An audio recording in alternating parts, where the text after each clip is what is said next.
नमस्कार, मैं सिमरन और आप देख रहे हैं मैं भारत न्यूज। आज डालते हैं मध्य प्रदेश और छत्तीसगढ़ की कुछ अहम खबरों पर।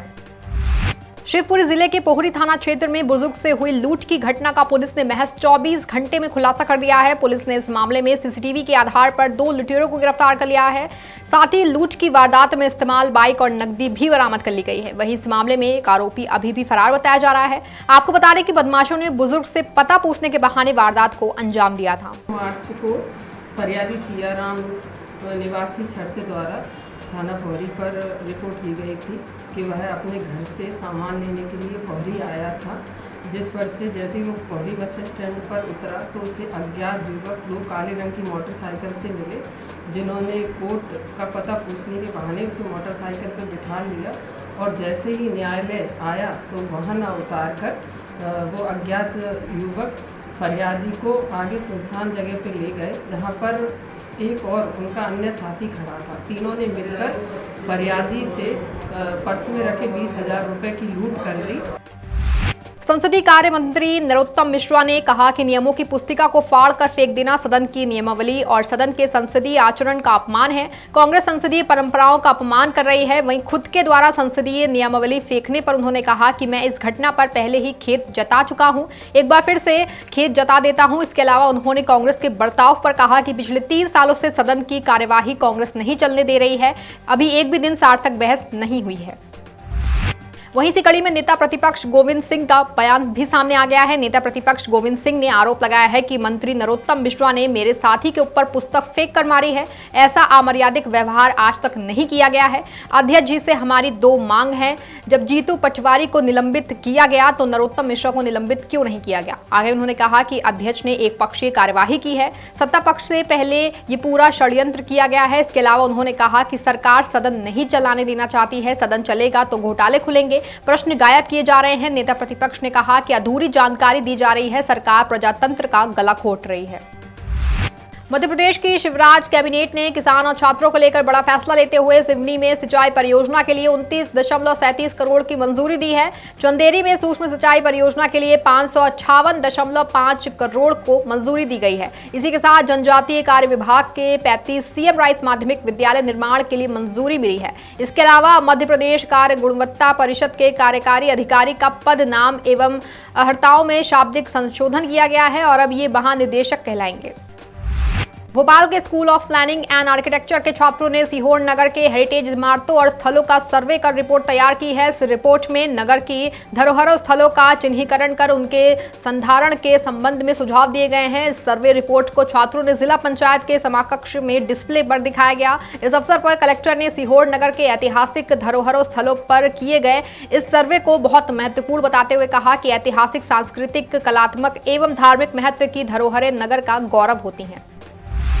खबर मध्य प्रदेश के सागर से है, जहां परीक्षा केंद्र में 10 मिनट देरी से पहुंचने पर 12वीं की 3 बच्चों को रोक दिया गया। दरअसल मध्य प्रदेश में 1 तारीख से 10वीं और 12वीं की परीक्षा शुरू हो गई है। इसी कड़ी में परसोरिया परीक्षा केंद्र पर 10 मिनट देरी से सेंटर पहुंची 12वीं की छात्राओं को परीक्षा देने नहीं दिया गया। वहीं इस मामले में केंद्र प्रभारी ने कहा कि सुबह 8:30 बजे तक ही बच्चों को एंट्री दी जा सकती है, लेकिन छात्राएं 9:10 पर आई थी, लिहाजा हमने ये नियमों का पालन किया है, जबकि छात्रों ने दूरी से आने का हवाला दिया। फिलहाल इस मामले में साल बिगड़ने की नौबत आए तो जिला कलेक्टर ने 3 सदस्य जांच कमेटी गठित की है। जल्द ही ये समिति अपनी रिपोर्ट सौंपेगी।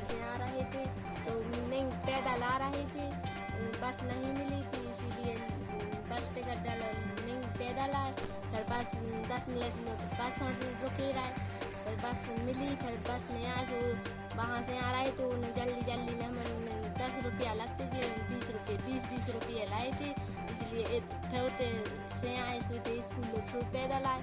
इतने में 9:10 पे आ गए थे, तो इसीलिए मैम ने बैठा नहीं दिया था, कह रही थी अब नहीं, अब प्रवेश नहीं मिलेगा। व्यवस्थाएं बना के सर उसके बाद बच्चों को हमने आते देखा, तो राउंड पूरा करके जब बच्चों के पास गए तो शासन का जो नियम है, मंडल का जो नियम है, उसमें 8:30 के बाद छात्रों को कक्षा में प्रवेश नहीं देना जी। किसी भी स्थिति में मना किया गया।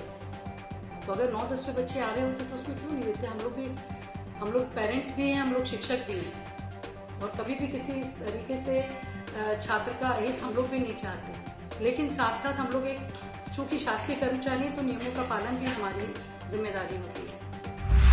भोपाल के बैरसिया में बढ़े हुए बिजली के बिल और बिजली कटौती की समस्याओं को लेकर कांग्रेस ने बिजली विभाग का घेराव किया और बीजेपी सरकार के खिलाफ जमकर नारेबाजी की। इस दौरान बिजली विभाग के कर्मचारियों पर पैसे लेकर ट्रांसफार्मर रखे जाने का गंभीर आरोप लगाया गया है।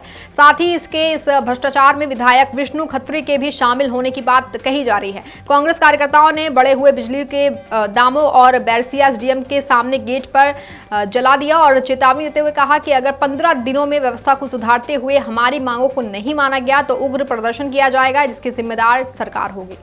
ग्रामीण में और बैरसिया विधानसभा क्षेत्र में जिस तरीके से विद्युत मंडल ने लूट मचाई हुई है और लूट का एक गिरोह भारतीय जनता पार्टी के सरकार में यह बन गया है, जिस तरीके से गांव लाइट काट दिए गए, उनके ट्रांसफार्मर बदले नहीं जा रहे और जो बिजली के मीटर जल गए उनको फ्री में बदलना चाहिए, उसके भी 1400 रुपये ले रहे हैं। बिजली बिल वसूली के नाम पे लोगों की मोटरसाइकिल और ट्रैक्टर की उठाए जा रहे हैं। जो बिजली के बिल कुछ महीनों में ऐसे गड़बड़ आई थे, 1-2 महीनों के लिए आए थे, उनकी सारी सूची हमने बना के दी थी और डिवीज़न में उस सूची को प्रोसेस कर दिया है और वो बिल करेक्ट भी हो गए हैं। हमने अभी फील्ड से जो हमारे मीटर रीडर से सर्वे भी कराया था, सभी बिलों में जो बढ़ के आए थे ग्रामीण एरिया के, वो सब कम हो गए हैं और वो अपडेट हो गए हैं। भोपाल में क्राइम ब्रांच की टीम ने अपात्र लोगों से 100 से 500 रुपए लेकर आयुष्मान कार्ड बनवाने वाले 2 दलालों को गिरफ्तार कर लिया है। पुलिस ने एक आरोपी को अशोक नगर और दूसरे को विदिशा से पकड़ा है। फिलहाल मामले की जांच क्राइम ब्रांच और भोपाल साइबर की टीम कर रही है। वहीं इस मामले में एडिशनल डीसीपी ने बताया कि दोनों आरोपियों से पूछताछ की जा रही है, जिसमें स्वास्थ्य विभाग के कर्मचारी की भूमिका और अन्य आरोपियों का खुलासा हो सकता है। गौरतलब है कि क्राइम ब्रांच ने इससे पहले पुलिस ने फर्जी आयुष्मान कार्ड बनाने वाले कंपनी के पूर्व डिस्ट्रिक्ट कोऑर्डिनेटर को गिरफ्तार किया है। आयुष्मान कार्ड बनाए गए हैं और रिजेक्टेड जो आयुष्मान कार्ड है उनको वैलिड किया गया है। कल इस मामले में गिरफ्तारी हुई थी।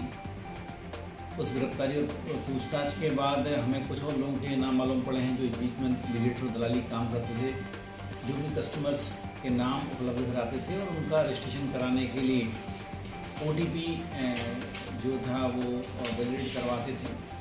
तो एक राहत करके हैं जो मुकाबले के हैं, आयुष्मान मित्र के रूप में इसने काम किया है, इसको हमने पूछताछ के लिया है।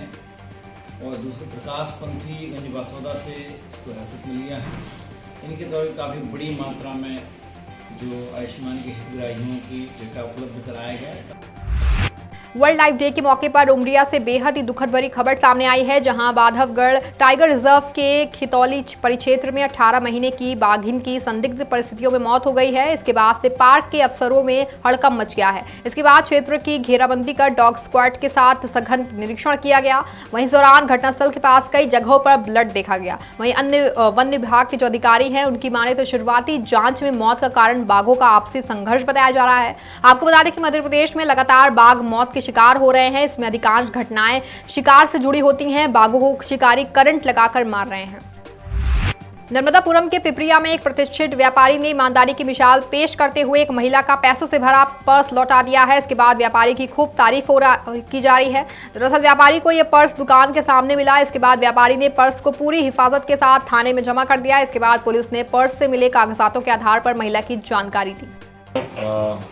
पिपरिया शहर में एक महिला का बैग गुम हो गया था, जिसमें लगभग 5000 रुपये और उसके सामान थे। वो शहर के एक नागरिक श्याम सुंदर सोनी जी को मिले थे।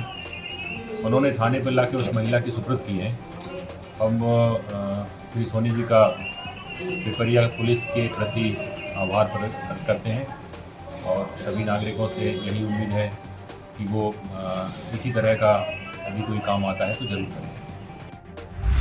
फिलहाल मध्य प्रदेश और छत्तीसगढ़ की बुलेटिन में बस इतना ही। आप देखते रहें माई भारत न्यूज। देश का सबसे बड़ा राज्य उत्तर प्रदेश, देश की राजनीति का सबसे बड़ा अखाड़ा, माई भारत बनेगा आम जनता की आवाज। अब होगी हर खबर की जमीनी पड़ताल। जुड़े रहिए सिर्फ माई भारत के साथ।